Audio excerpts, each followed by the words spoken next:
Let me set down a couple of fervent beliefs that animate everything I do and everything I say. I believe that God created heaven and earth and every single individual on the planet.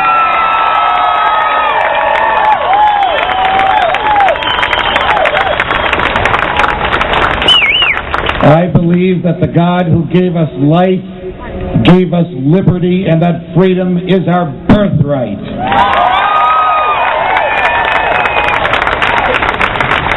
I believe that the states created the federal government and not the other way round.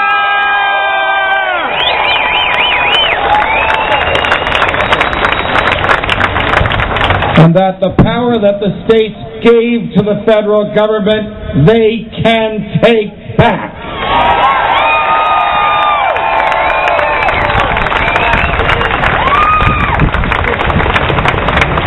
When we were colonists, and the king and the parliament needed money from us, and they always seemed to need money, they devised ingenious ways to tax us. One of them was called the Stamp Act. The parliament decreed that every piece of paper that the colonists had in their homes, every book, every document, every deed, every lease, every pamphlet, every poster to be nailed to a tree, had to have the king's stamp on it. You had to go to you think going to the post office is bad? You had to go to a British government office and buy a stamp with the king's picture. Question: how did the king know that his picture was on every piece of paper in your house? The parliament enacted a hateful piece of legislation called the Writs of Assistance Act, which let the king's soldiers write their own search warrants and bang down any door they chose to look for the stamps or anything else that they were looking for. It was the last straw. We fought a revolution. We won the revolution. We wrote a constitution.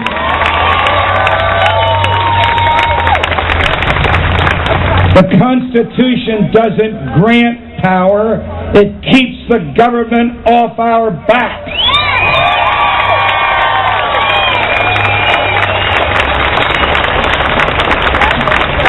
When they were debating the Constitution in the summer of 1787 in Philadelphia, there were two great arguments, one by the Jefferson and Madison crowd, and one by the Adams and Hamilton crowd. Jefferson argued, though he wasn't physically there in Philly, Jefferson argued, as he did in the Declaration of Independence, that our rights are ours by virtue of our humanity, that as God is perfectly free and we are created in His image and likeness, we too are perfectly free.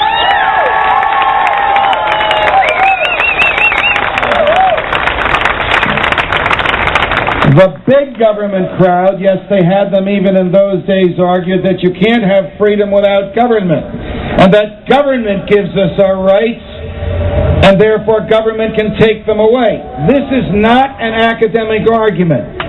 Jefferson and the natural law argument prevailed because the Constitution was written to keep the government from interfering with our natural rights.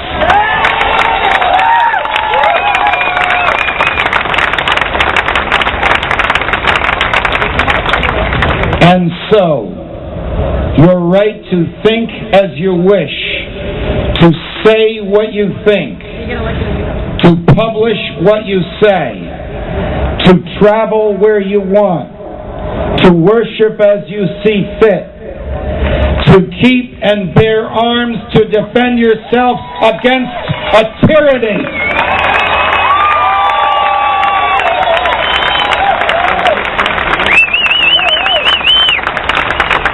And after the right to life, the greatest and most uniquely American of rights, And I say this in front of the seat of the government. It is the right to be left alone.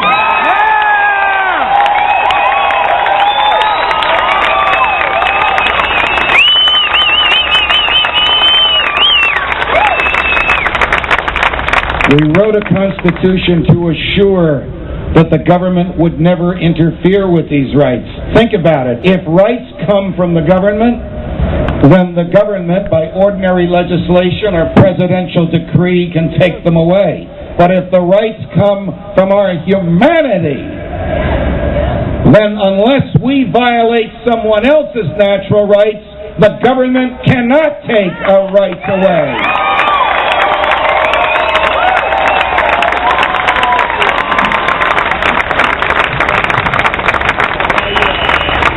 This is not just a Democrat, uppercase D, or Republican, uppercase R problem. It is a problem with government today. There's a Republican version of big government just as assaultive to our liberties, and there's a Democrat version of big government.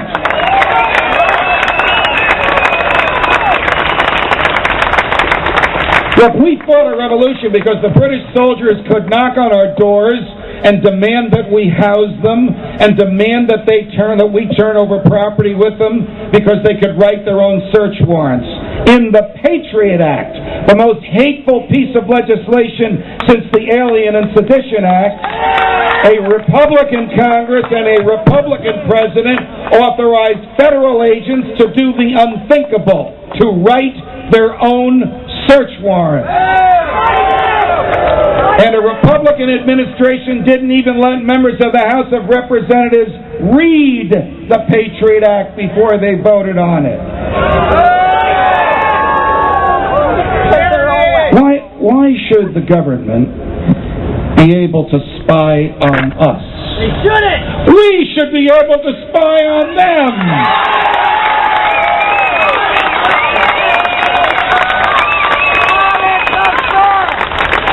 When some judge is rationalizing away our liberty, or some congressman is plotting to take your freedom or your tax dollars, we should know what they do every minute that they do it.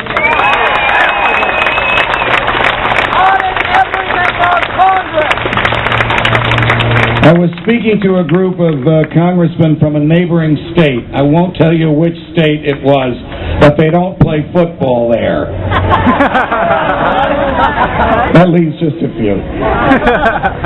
And they came up to me and said, this is the first time we have heard that the Patriot Act allows federal agents to write their own search warrants. Remember, in the Constitution, we put in the Fourth Amendment, the right to be left alone, to make sure that if the government had a target, no matter how guilty the target, no matter how widespread is the belief in the guilt of the target, no matter how dangerous is the target, the government has to go through a neutral judge with a search warrant before it can get to that target. These members of Congress said, we didn't know that the Patriot Act allowed the government to bypass the courts and write any search warrant they wanted. And then I asked them a question that I knew the answer to already.